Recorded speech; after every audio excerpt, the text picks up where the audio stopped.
divorce of my parents, very strange. Strong memory was the war, Holocaust. Very strong memory was the birth of my daughter. It was my second marriage. The whole history of my second marriage. And many other things. This is in my private life and what affected me, but also, for instance, the process of gaining independence here in Lithuania, that all people were united, and can you imagine everybody was staying from Vilnius to Tallinn, a line of people shaking hands and asking for freedom in a peaceful way. It's like then the unity is disappearing and people start beginning to fight. The moment of such harmony was really there.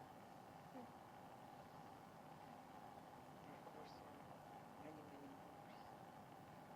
I don't know what you are interested in. I'm interested in how your, the story of your life, the way that you tell. I'm interested in where you would, choose to begin such a story of, to what you put into it. Your life begins in your childhood. And the childhood probably in many ways shapes your personality and your future life. I was born in Kaunas in a very wealthy family.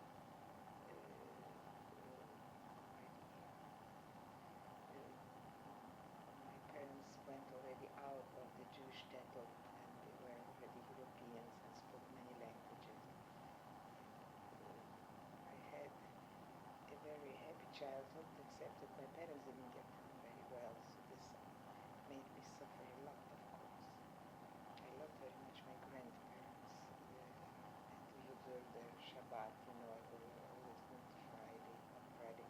Our home was not kosher, and my parents were not religious, but they always respected their parents, and we would spend with them Easter and Purim and Hanukkah, and every Friday the family would come together with grandparents. So this was a very nice, for me it was very, very important in my life. Somehow gave me some ground. I attended a Yiddish school.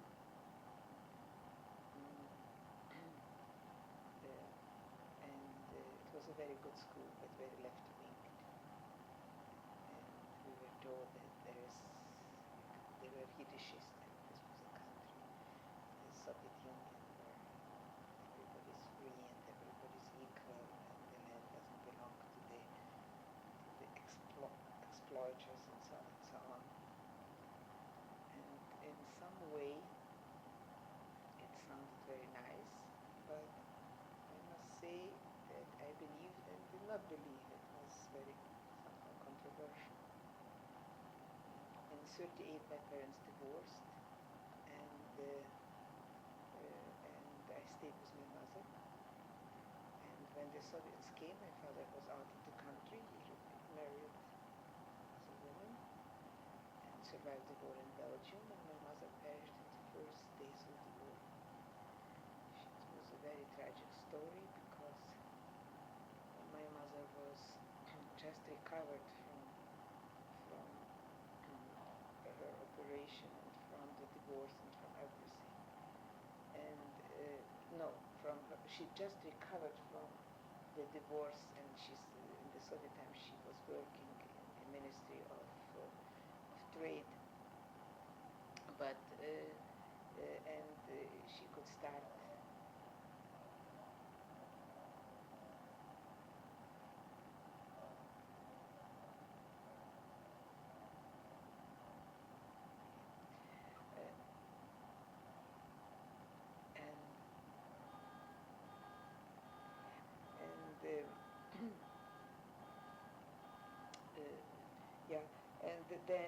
And my mother had an operation on the 16th of June, 41, when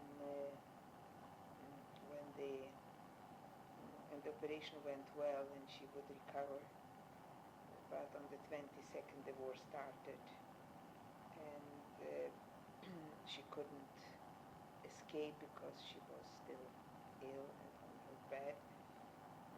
And I stayed with her in the hospital. The first days were really terrible. And on Thursday, my mother was arrested. A Lithuanian with a white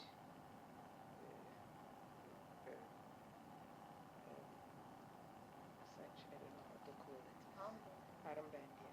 Then armband came and wanted to take her out of the hospital, but the surgeon who made the operation told that as long as she is a patient and she's ill, she belongs to him, and he didn't allow to take her out.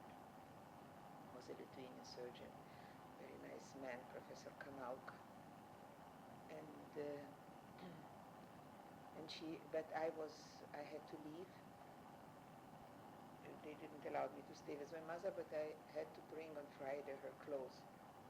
And when I came with her clothes, on Friday she was sitting in her room there, already sitting, not lying, at the window. And I gave her, the soldier was flirting with the nurses, and I could have a little talk with my mother. I gave her the clothes, and she told me, she gave me like 3 commandments, which I remember very well, and it also shaped my life a lot. That she told me that I should always be independent and not to ask people, and try to live on my own as much as I can, be independent. And she had also very concrete idea that I should sell the clothes and the jewelry she had and somehow survive. And she told me that I should always live with truth, and she told me I should never take revenge. And this last commandment was very, very important. I'm very thankful for this. And then I had to leave, and I never saw my mother again. She was tortured probably to death, maybe at the 7th floor to the 4th floor. I was looking for her, and I was trying to save her, but it's a long story. However, she perished, as my uncle perished as well. He was killed in the Letukis garage in Kaunas. He was one of the really most wonderful person I met in my life. I loved him very much. He was very soft, very kind, very honest. And I saw him when he was already arrested, and he was working in the yard of the Russian embassy in Kaunas. The Germans were already in the town. And I told him, let us run away, because it was not so well guarded. He said, how can I run away? The guard will be punished for it. They counted us, so if he will bring one less, nothing will happen. And the next day he was tortured to death, terrible in the garage. But I got to know about it only after the liberation, after the war, because a witness told me that after the war that he saw him in Munich. And then I stayed in our flat, and I went with my grandparents and with my aunt, my mother's sister, to the ghetto, and we lived together. And it was quite shocking. I must say, for me, the biggest shock was maybe one of the biggest shocks were that people whom I knew, who loved me, I had to walk not on the pavement but on the street. You were not allowed to walk on the walking on the pavement. You had to walk where the cars are going and the horses, and only one by one. You couldn't walk two of you, and you had to wear these stars. And people would turn away their heads because they were. And I thought, oh my God, everybody loved me so much, and Now people are turning their heads, and what is happening? Everybody's betraying. What's wrong? But now I understood that they turned away their heads because they were afraid to help. They couldn't help, and they were ashamed, I think, because they didn't feel, I think, well either to see me walking like that, knowing that I'm a daughter of a honorable person and all these, different situation. So, and I was then 13 years old. Once I went through the street and a young, also this was the armband, the soldier to Lithuanian, took my hand and told, do you know that Jews are not allowed to wear watches? And I had a Paul Bure, which was a present from my father, and he took it away from me, and it was so humiliating. I must say that in the end, when I left the ghetto and I was already in Vilnius with false documents brought by the friends of my parents who took me out of the ghetto, so I really saw that something is wrong with Jews. Why? Something has to be wrong with you because I'm so persecuted. I'm like really something that people shouldn't like and should hate.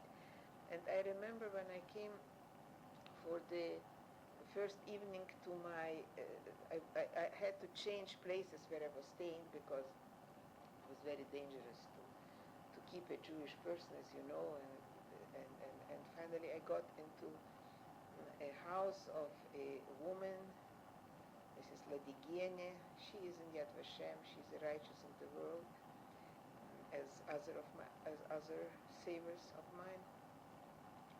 And she took me in, and she told her she had 6 children, and her husband was killed, was a Lithuanian general and was killed by the Soviets, and she had difficulties to feed her children. She took me in, and she risked with her 6 children. Can you imagine? And then, when the first evening I came, she introduced me to the children who lived with her, told them that I am their new sister and they should treat me as a sister. And I remember when she was giving me the meal, she gave me a little bit more than her own children. So I was so that I almost cried, because I was also very hungry, of course. And then she put all to bed and kissed the children, and she came to my bed and kissed me as well. And then I started terribly to cry. So she was sitting down and asked me, why are you crying? So I told her, I'm ashamed to tell it, but it was a feeling. Is it not so very unpleasant to give a kiss to a Jew? And then she started to cry. And we both spoke until 4 o'clock in the morning, and we became friends. She really became my second mother. And I stayed in her house for quite a long time, and until she got arrested by the Soviets. And then she was for almost 10 years in Siberia, and then she came back, and in 1967 she died on my hands. She was a wonderful, wonderful person. So I tell you that how you feel that you are somehow haunted.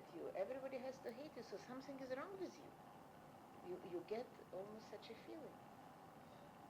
Yeah, so then in the ghetto, I stayed with my grandparents and with my aunt and with my cousin, and in a very, very little room you ask your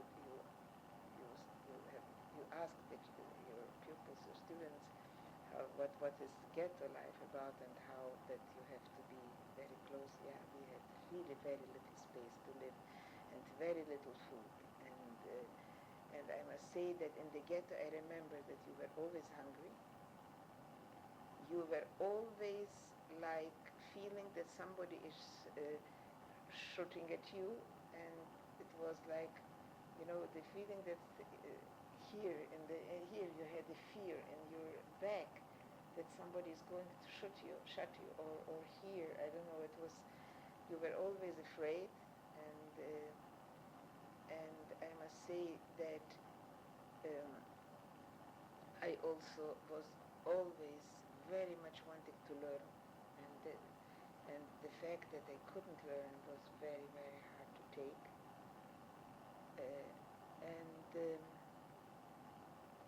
I think the hunger and the fear were the main feelings, but there were also another one which never I felt so strong. This is desire to live. You wanted so much to live in the ghetto. You can't imagine. You wanted to survive. It was never I wanted so much to survive as that. And I wanted to survive, and it seemed to me that people have to know the story, what we went through, because this is just unbelievable. You can't imagine that such thing can happen, and if the world would know what happened here, everything would change. So, and this was the desire to survive and to learn. This was really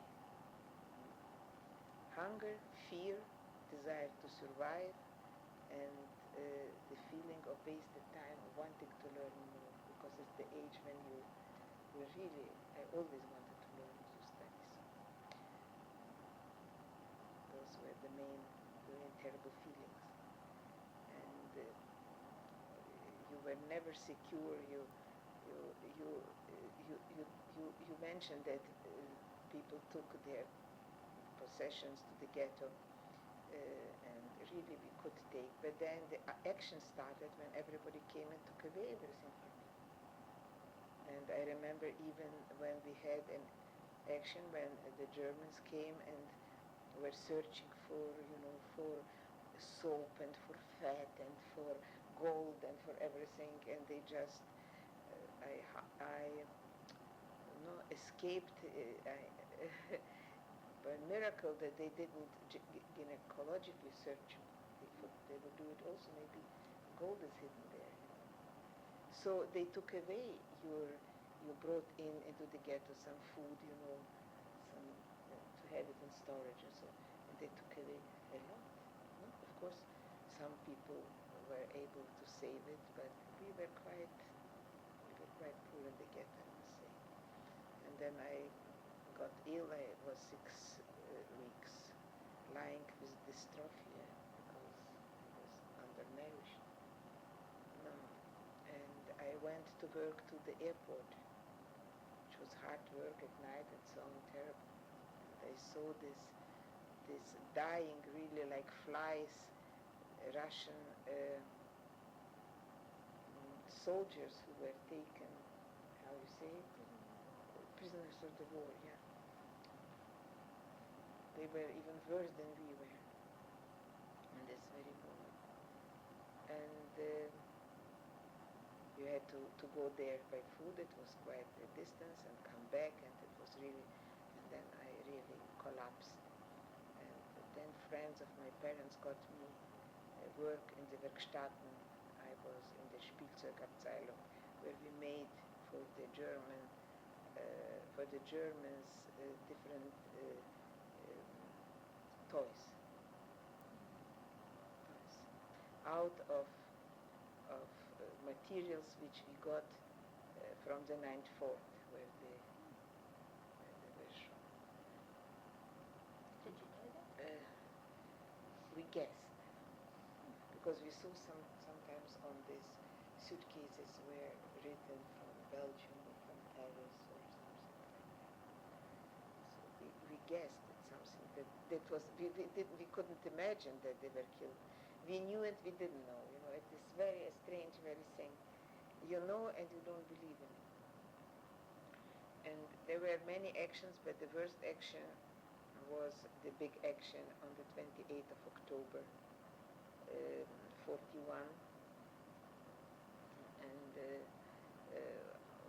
had to go early in the morning to the Demokratios Eichstätt, Democratic Square, and we were staying in groups, and the Germans, surrounded by Lithuanian soldiers who carried out their orders, selected people to the right and to the left, who has to live and who has to die. We didn't know exactly, but we saw who is going on the side where more elderly people and children, so we knew that this is the bad side, and the other side is where more workers could go. And I remember we were staying to the very quite late. It was probably already 4 o'clock. It started at 8 in the morning. And then our turn came, and Trauka, who was then the leader of the Gestapo, came to our group, and this is telephone. And they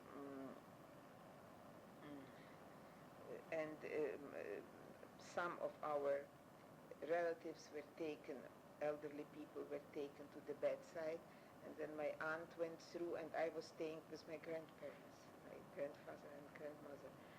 And this is a moment I will never forget in my life. I was staying like that, looking at this Rauka. I put on my mother's clothes. I put in here some stockings that I should look like already a woman. And I was just hypnotizing probably this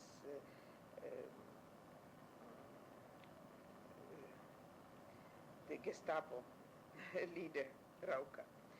And then when my turn came, really I was supposed to go to the bedside with my grandparents, but probably he didn't see them because he saw me. And he said, I was like keeping them like that behind myself. And he said, oh, das Mädel hat schöne Augen. This girl has nice eyes. And he turned and he told me to go to the good side. And I was taking my grandparents, and I was running like mad. And I remember the voice of my grandmother, mein Kind, ich kann nicht laufen. I can't, run. And I told her, Bobinke, leif. And I was just, I don't know what kind of power you have to really to take them. And so they survived, and afterwards my grandmother died in the ghetto by natural death, and she was buried in the ghetto cemetery. And my grandfather, who was a wonderful, wonderful man, I was already not anymore in the ghetto. He stayed with his daughter and with my cousin and his family, my aunt's family, and they were taken to a concentration camp in a suburb of Kaunas in Shanchi. And when we had the action for children and elderly people, so he was taken away to the Landfall. And my cousin told me that it was the worst day, and he came back, and his mother came back, and they didn't find the grandfather. Really terrible, and the children and everybody. That's terrible. Yeah. But I escaped after. Yeah, but I must say also, you see how terrible life was in ghetto was still probably not so terrible as in the concentration camps. And still we were staying with our families. And there were moments when you were again a human being. When you could read a book, when you could attend a concert, you could meet your friends. I remember how I was celebrating the New Year with my girlfriend, and we had such a little piece of bread, and we were eating this little piece of bread, and it was a big feast because we got it in addition I don't remember now who gave us this little piece of bread, but I used to find under my pillow probably my grandparents, because I was already a orphan. So, and the bread was always cut in the same amount to everybody. And we were there, my aunt and her husband and my cousin and the brother of my aunt's husband and his sisters. We were quite a big crowd of people, and everybody got the same piece, my grandparents. And so I would find probably my grandmother or my grandfather would put me a little additional piece of bread, because I wouldn't take it from them, but so I found it and I ate it. So I don't remember how we got this little piece. It was even not just bread, it was like a bagel, you know. And we had a little candle, and we still remember that this was, so we met the year 42. Yeah, and there were good people who would, for instance, doctors, and I know my aunt was working in the kitchen of the Werkstätten, and she was a very, very wonderful woman, and she also knew that I am alone without parents and so on, so she would, when she was giving the soup, she would give me a little bit more of not just water, but a little bit of potato or meat or something. This was horse meat, but still. So there were little things and people fall in love, and there were different things which I remember, and I remember the school. I don't remember even the teacher, but I remember how we recited Schiller, about friendship and about all these great values of human beings. Yeah, and then after the Estonian action in November 43, Lithuanian families, Tremaitis family, who knew my parents, they were looking for me in the ghetto, and they understood there is no future in the ghetto, and they told me that I should run away. And they made me false documents. I became the daughter of a director of the gymnasium in Mariampole, Tregis Felixes, and I had to escape the ghetto. This was one of the also most awful things. First of all, it was very hard to say goodbye. And really, my family, and they had a boyfriend, they just forced me to get out because it was terrible to leave everybody. And then the escape of the ghetto was decided that I will go out with a brigade in the evening, and the policemen will not count me.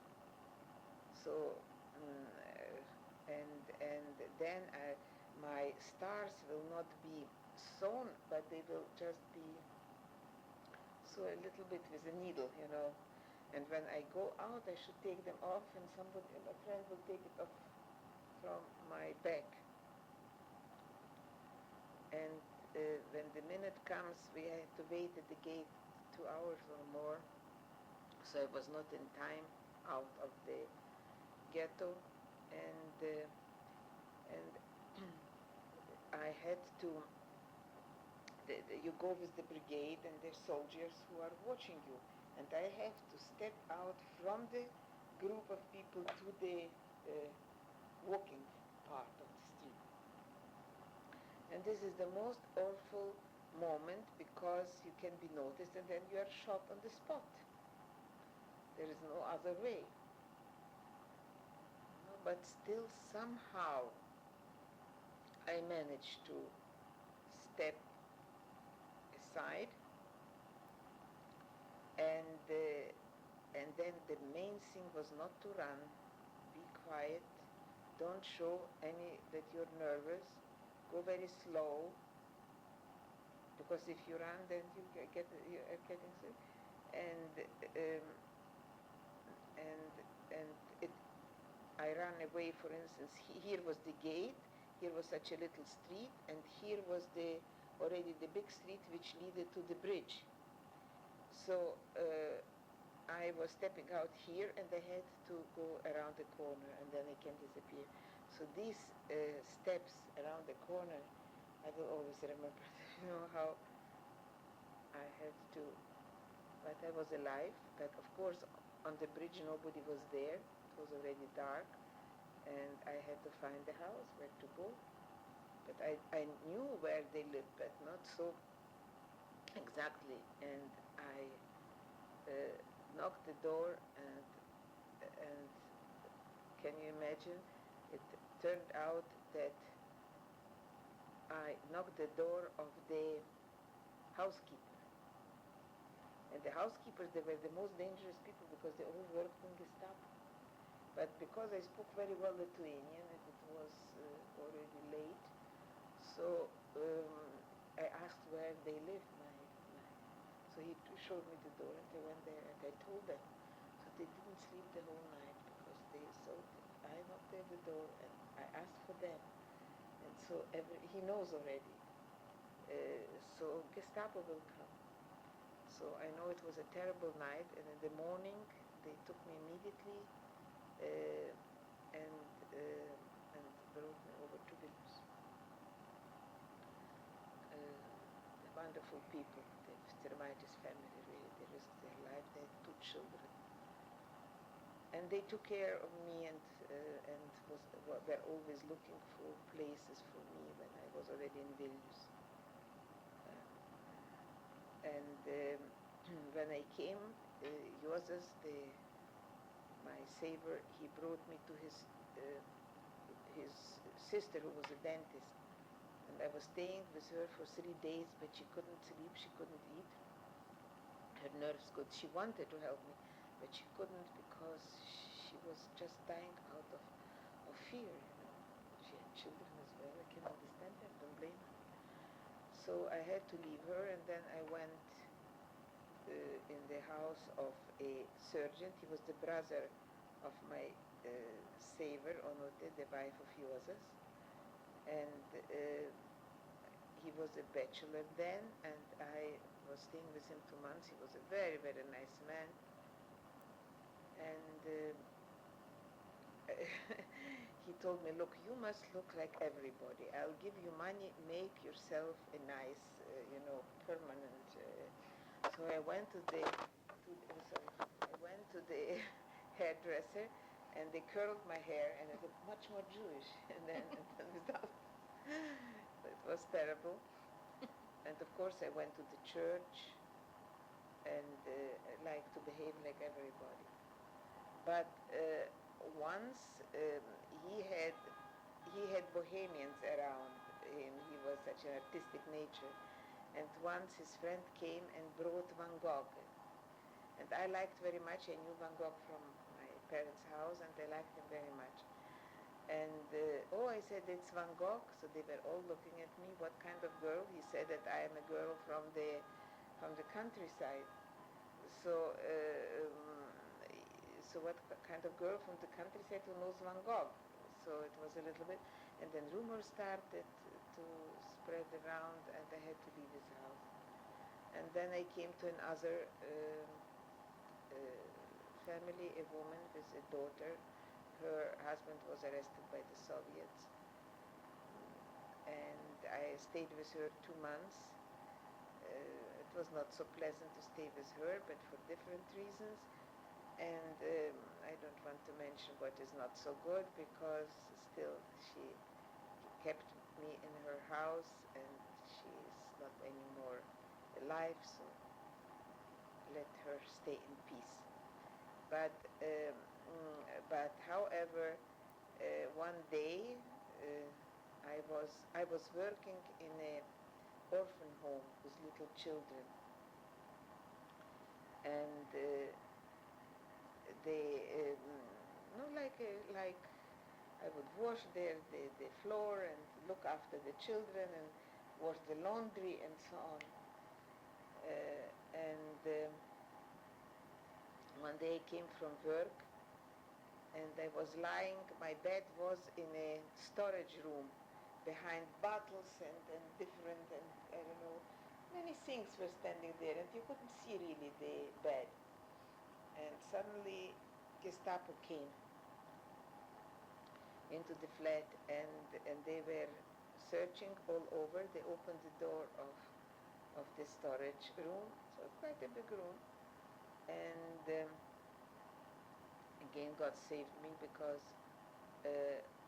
they didn't think a bed empty there, so they didn't go in. But the moment when they left, she told me, go out immediately. So I was against on the street, and I went again to the sister who was afraid to keep me. And she told my friends in commons, who were the first one to save me, and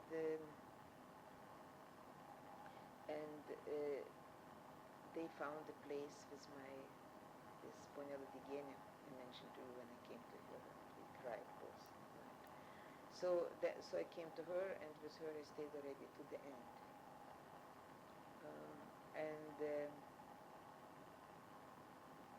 It was, you see how many people were involved saving me, and not only those I lived with, but also other people. For instance, the doctor in the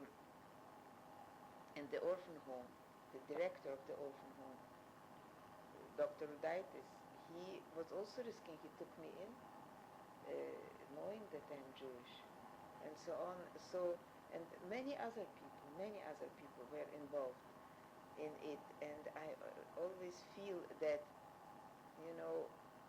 to kill 1,000 people, you need only 2 men with guns, and they don't risk anything except their soul.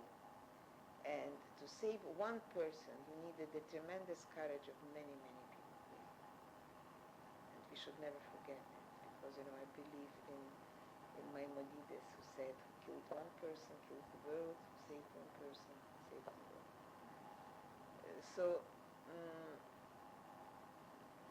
And then the Red Army came, and the first thing I went to school to learn. This was for me the most important thing. And How old were you? I was 16 already, or 15, 16. Yeah, and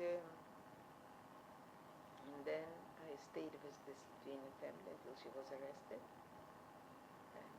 and then we all came to different places, and I stayed with a Jewish family who came back from Dachau, from Shulov, the parents of my friend, and I stayed with them already until they left for America to go to their son. So, and I studied in Vilnius, and then the KGB was after me, so then I went to Moscow because I wanted to escape them, and I had relatives in Moscow from my father's side. And when I finished the Moscow University, came back to the Pedagogical University, and then I made my doctorate degree in Leningrad. In what? Sorry? In what? In literature, German literature.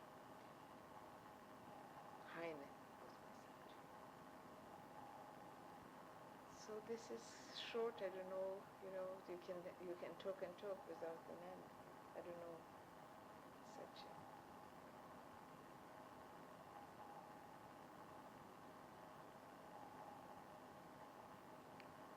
If you are interested in something particular, I could answer. One thing you thought about was what helped you make the decision to leave? You said your family was pushing you, but what was the final? Because everybody wanted to survive, and of course it was clear that there is no future for a Jewish life under Germans, and it was only a question of time. Will they manage to kill us all, or will they lose the war? and we were looking for news from the front, and after Stalingrad the mood changed, and we had already hope, and really the desire to live and to survive was tremendous, and to see how Hitler is going, that he will lose, that he will be really, so this was such a strong feeling, I can't tell. So there was no, and everybody was looking in the ghetto for a place to hide, to survive, to get out of the ghetto. Every day something happened in the ghetto. So when I was not looking for a place, but our friends, Lithuanians, they were looking for me to find it. So if you have a place, how can you refuse to go? And that it was also clear there is no way to be saved all together, that we have to go in little groups separate.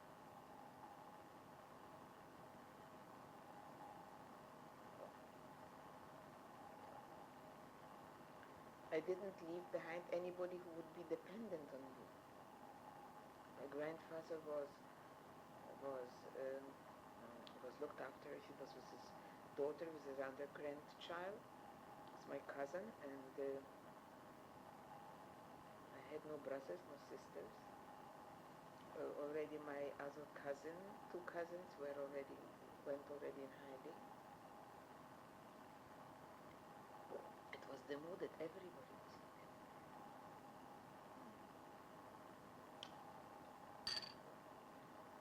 This Dahlia, which was with God's Ellie, she was taken out and her story.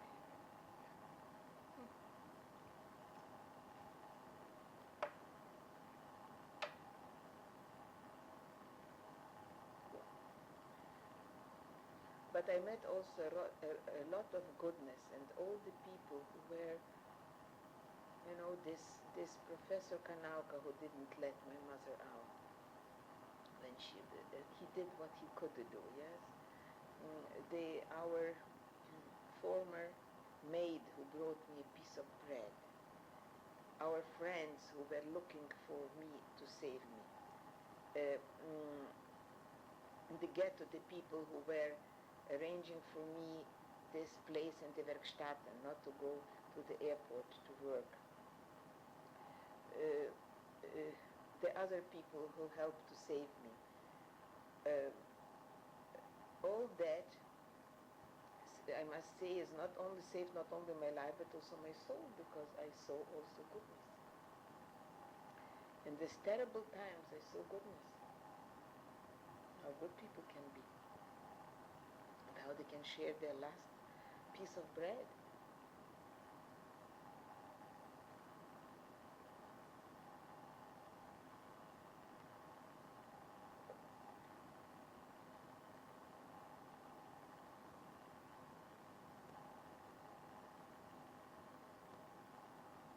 So, What was it like to live? hmm? What was it like to live with Wayne after all? I mean, to be here where you lost so much. I mean, When you, first of all, you probably know that after the Holocaust, people wouldn't like to talk too much about Holocaust. Life went on, and if you wanted to survive, you had to escape. And not escape, but it was always in you and with you. But it was so terrible that I can't go back until now to these topics really, and all the stories. And I agreed to talk to you because just I liked you very much. So, but otherwise I don't like too much to talk about it. It's not easy. And also, even when you talk, you distance yourself from the event, because otherwise you can't survive. So, like it would happen with another person or something, like such a feeling.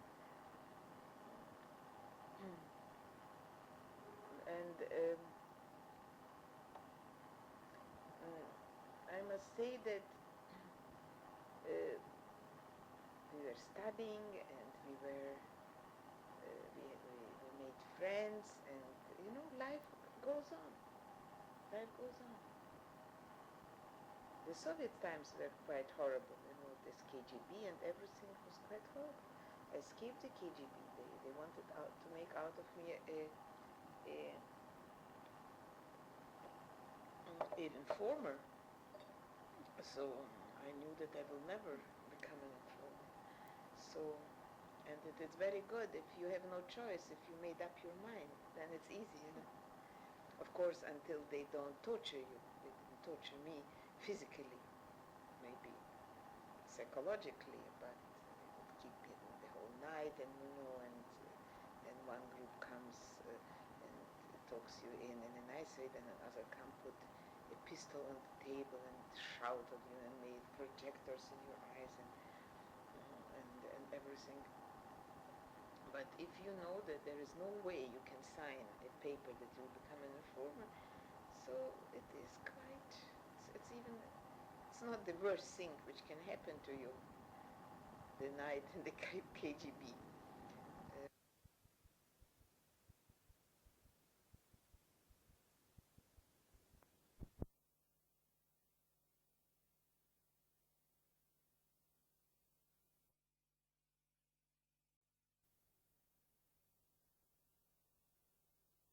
Yeah, sort of my convictions, because I knew that my mother told me, and this is holy for me until today, and she saved me in some way, because I never got, cross or bitter. I never, how to say, I don't live with the idea of revenge. No. I want to talk to people. I want to build the bridges. Gesher. But I try to understand other people and get into their thinking, because I like very much this Jewish joke story, how the rabbi with his pupil was reading the Torah, and then Chaimovich and Rabinovich, who got in a big quarrel, came to the rabbi. You know this joke, no? Came to the rabbi to find justice, and he should solve their quarrel. And so Rabinovich told how bad Chaimovich was, and the rabbi said, "Yeah, you are right, my son." And then Chaimovich told how bad Rabinovich was, and the rabbi said, "Yes, you are right, my son." And then the pupil stood up and said, "Rabbi, you've always told there is only one truth." He says, "You are also right, my son." So you see, I don't want to say, I don't compare anything with the Holocaust. I don't justify the Holocaust, never. But I see also the suffering of other people. What I try to explain today to your students, but I don't know, I think you were all very tired at our meeting. I remember on Friday, such an old Jew used to come to ask for some, money, Friday evening. And I had then, my daughter was already born, and I had a little Lithuanian girl as a help from a little village. And when she saw for the first time this old Jew, she ran straight to the last room and was hiding herself under the bed. So I asked her, why is it? "Oh, I know those Jews have come for Christian blood, and they would take me and put me in such a ton, where you keep, for instance, wine, how you call it? In such a thing, and they would put nails in, and they would, cut it, and the nails would take and soak my blood." So how can I be cross with her? She heard it from her parents or from her neighbors. Why shouldn't she believe them? She She has no critical mind to think different. So, or I had another very interesting case. I took in a Lithuanian girl, she was a friend of mine. She was a cousin of my friend, a very close friend, a Lithuanian journalist. And after being with me half a year, she told me, everybody told me I shouldn't go to live with a Jewish woman because Jews are always keeping blood on their body, Christian blood on their body. And I was watching you for half a year. I would look through the key ring, to the key lock, to the keyhole, when you were in the bathroom. And now finally I understood that it's not true. So you see, how can I be cross with her? Why shouldn't she believe what her parents or her neighbors or her grandmother told her? And we are now the best friends, and she would never believe now that this is true, you see. You have to, I don't know how to fight with myth. Myth is much more stronger than facts.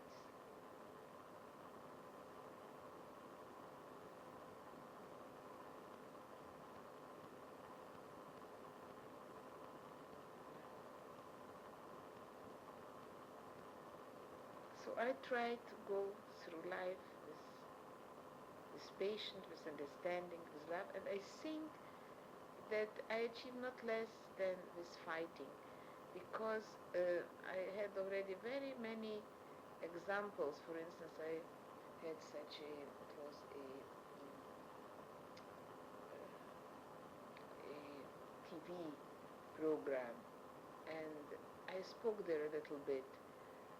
But I was not, like, for instance, some people come and say, oh, what did you do to us? You are killers, you are Jew killers, you are this, that.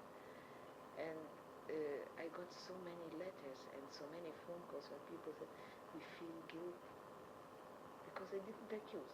You see, when I accuse, your first reaction is to defend yourself. If I talk to you with understanding, you try to understand and to think. So this is my, maybe, but you need different people, you need fighters, you need people like me, you need different people than everybody, but because life is so different, everybody has his own way, his own mission.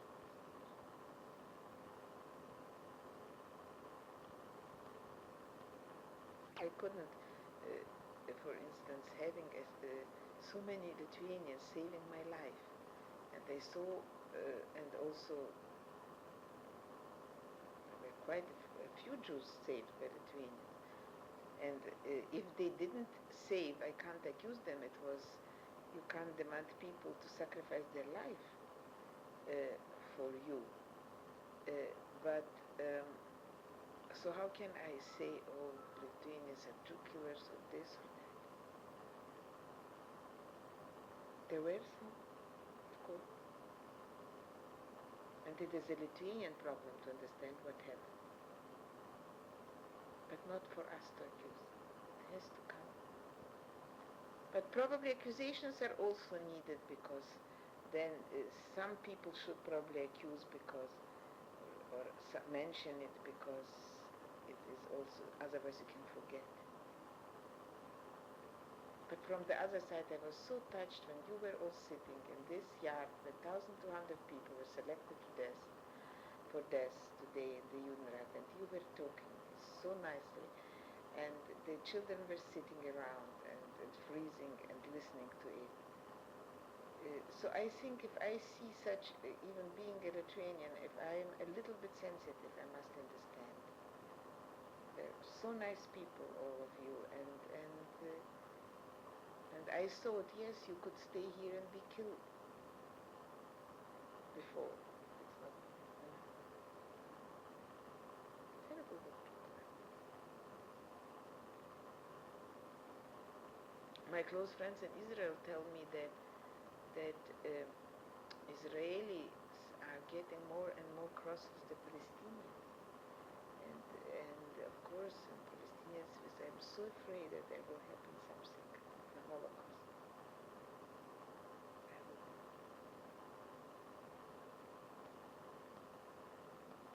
how do you feel about Palestine? In Palestinian, I think complicated. It's very complicated. Complicated history, and it's not based on trust. Any decisions that's made, progress it's made, it's no one's trusting the other, which is how do you really build anything solid?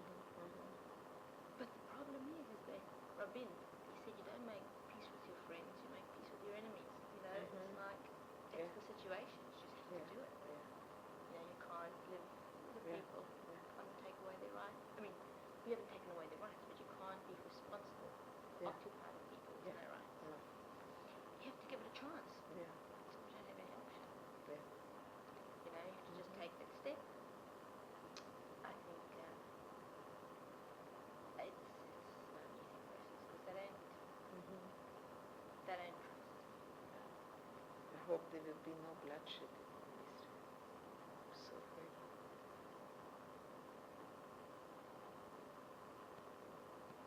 So what else can I tell girl? I just you said one of the strongest moments was having a child, having a daughter. When did you? I delivered my child in 55. When I got her, I looked at her and I started to feel her. This is such a moment of harmony, such a moment of happiness, which is given you by nature to become a mother. And for me it was especially sensitive because I lost my mother. And I am longing for my mother until now. I can't take it. My mother was 35 years old. I know twice older she was. And I didn't even give my daughter the name of my mother because I didn't know what will happen to her, what kind of a person she will be, and how can she have the name of my mother who was so wonderful. And of course I was stupid, absolutely, but this was because I felt so strong.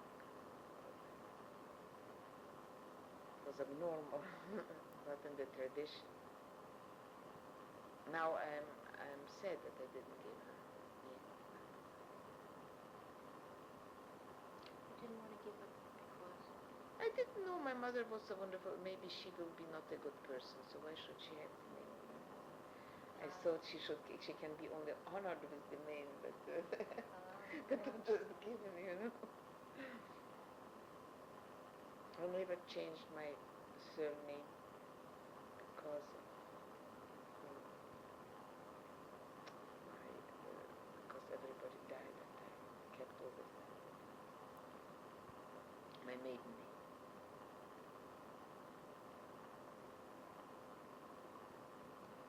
Love is a big happiness. Have you been in love? me? Very hard love. It's a hard love. It's a great love, but it was a hard love. It was my first love. It lasted for 6 years. How old are you? 27. It's very hard to leave it, very hard to get over it. It took me a long time. 2 years to get over it. Yeah. It's not very long to get over. No. But then I just, I think that the person who I married becomes a very different type of relationship.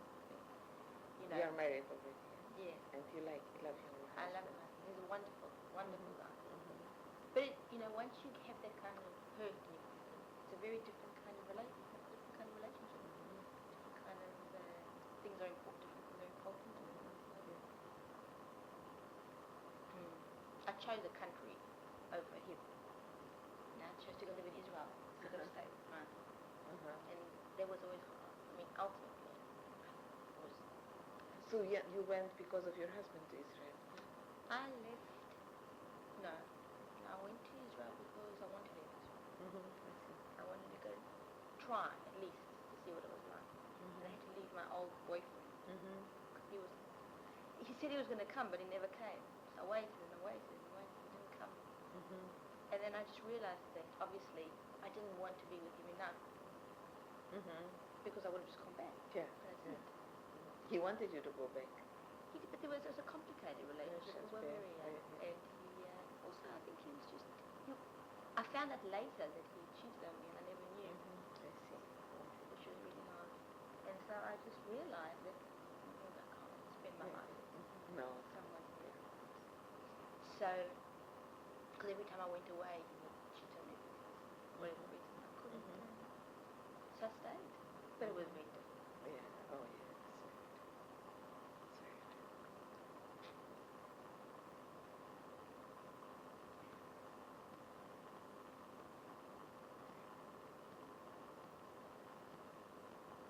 And you got married second time. I had a daughter from my first husband. They fall in love. Such a story. So,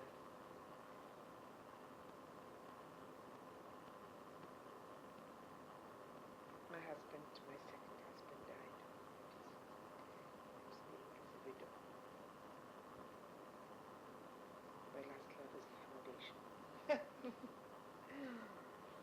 Very good. Very lovely foundation.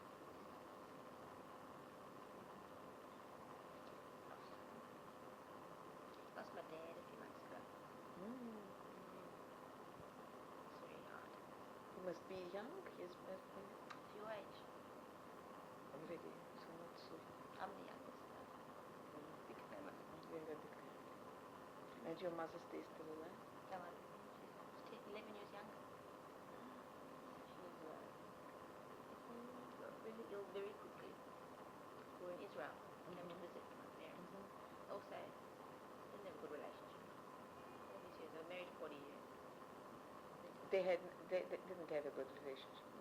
I remember when they were here, I mean, I immigrated with them and I was the only one living with them. It was hell. I mean, I think I went to Israel with them.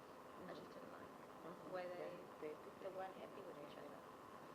And in Israel this time when I saw them, they were really, they were fighting. He was very sick and we didn't know what was wrong. It was just so horrible to him, just He was horrible. he was horrible. And she was horrible to him, but just the verbal abuse was from him, and she just was, emotionally cold. And then he got really sick. And we sent him home. He said, he had to get treatment. We have to find out what's wrong with him. Cancer, 3 months. So it's probably the liver. It was The liver. lymphoma. And it was very advanced. And he lived with it for years and didn't know. So when I went back to school, to where he was born, it was hard because, This was your first loss. horrible. Horrible. So it makes you scared about the losses to come. Yeah. You just don't know how you're going to be able to. Yeah.